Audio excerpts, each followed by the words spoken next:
Greetings, ladies and gentlemen. This is Mr. Braun, and today we're going to talk a little bit about the nomenclature number 2 quiz. I went back through and reviewed your results and decided that we were going to discuss some of the commonly missed problems from this quiz. So, let's start out here with 10,4 fluoride. When I'm given the name and need to write the formula, I need to first find my ions. 10 is SN, and since it has a Roman numeral, I know that it is multivalent. 10 can take a +2 and a +4 charge. Since it is Roman numeral 4, it tells me that I am dealing with 10,4. Fluoride ion is F1 minus. So as I am looking at my charges of my ions, I see that my least common multiple is 4. So I'm going to have 110, and I am going to need to have 4 fluorines. So, ladies and gentlemen, SnF4 is 10,4 fluoride. Our second one, this is an excellent one. Ammonium hydrogen phosphate. We got a lot going on here, but once again, ammonium is one that I told you you just had to memorize. Okay? Ammonium is NH4 and it's 1+. Now, I told you when I'm dealing with polyatomic ions, I put a box around them so I remember that I cannot change anything with that or I change the polyatomic.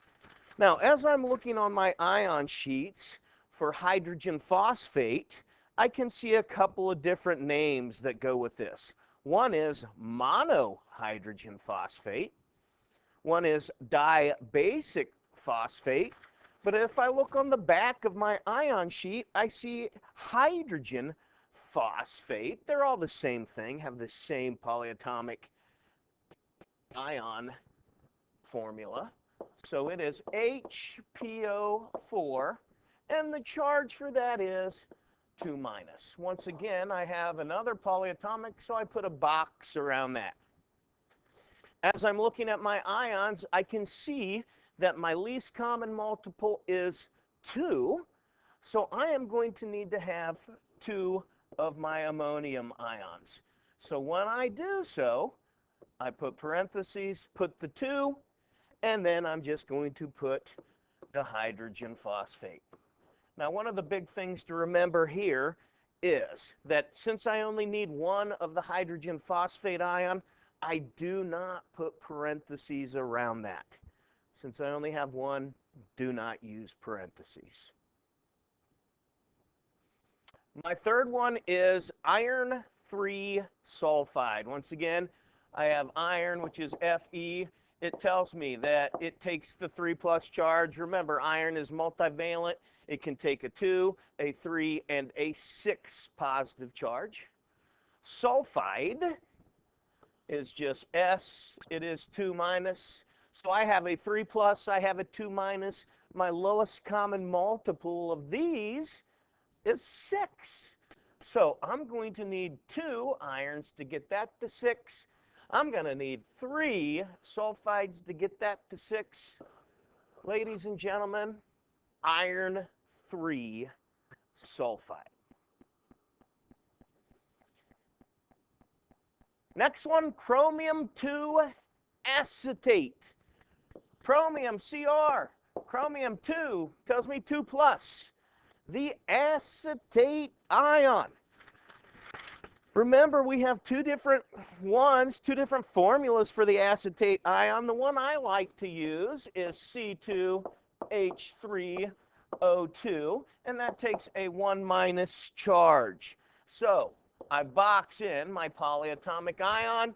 I can see that my least common multiple is 2, so chromium's already there, and I'm going to need to have 2 of the acetate ion. So I put that in parentheses, and I put my 2 there at the end. And that 2 didn't look very good, so I'm going to make a better 2. So, chromium 2 acetate. Mercury 1 chloride. This is possibly the toughest one on the quiz here because mercury is an exception. Okay? Mercury is an exception. Why? Because mercury 1 and mercury 2, if you look on your front page of your ion sheet, mercury 1 and mercury 2. Here is mercury 1, and here is mercury 2. So you can see that this mercury 1 is almost like it's diatomic. Okay? It's almost like it's diatomic. So when I have mercury 1, and I put it here on my mercury 1 ion, it looks as so. So I'm going to have my chloride ion. My lowest common multiple is going to be 2.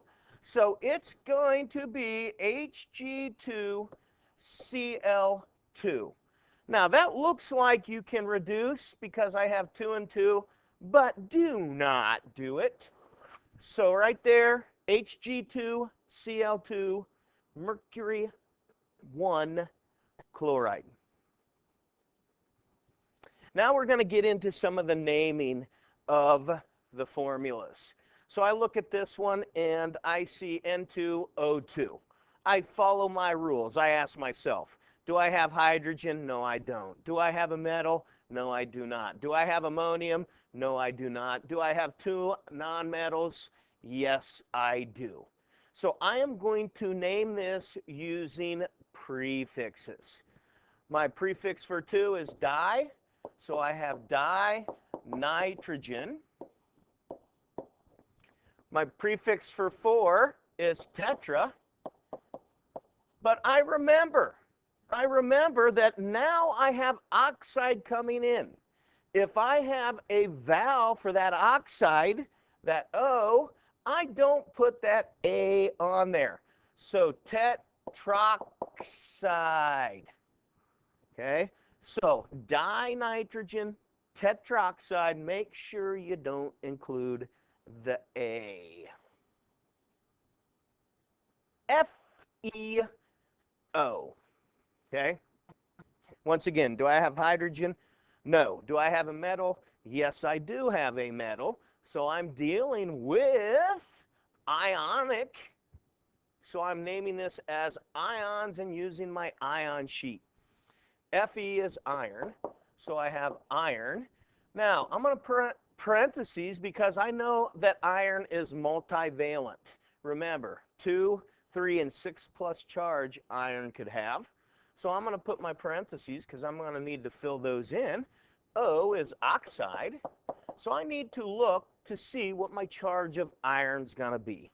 Well, since I know that oxygen has a -2 charge, that tells me that this iron is going to be +2. So I have iron 2 oxide.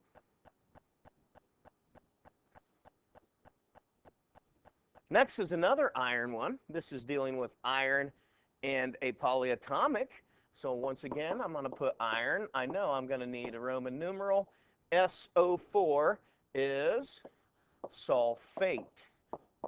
Well, I look at SO4 right here, and I know SO4 takes a -2 charge, so that tells me that this iron's got to be +2. So once again, iron 2 sulfate.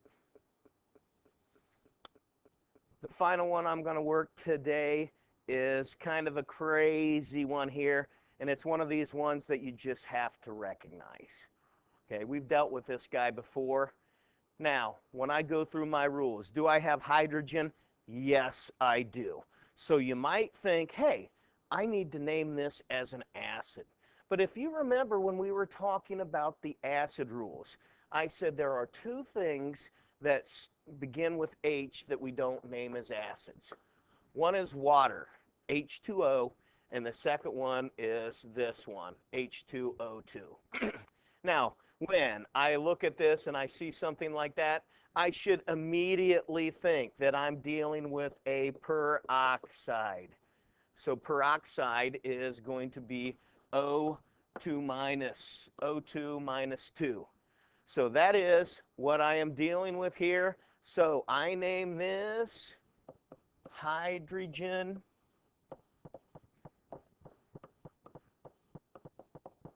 peroxide. Hydrogen peroxide. And you know that that is the liquid that we put on our wounds to help disinfect our wounds. Ladies and gentlemen, this is Mr. Braun. This has been a review of some commonly missed problems on our nomenclature number 2 quiz. Have a great day.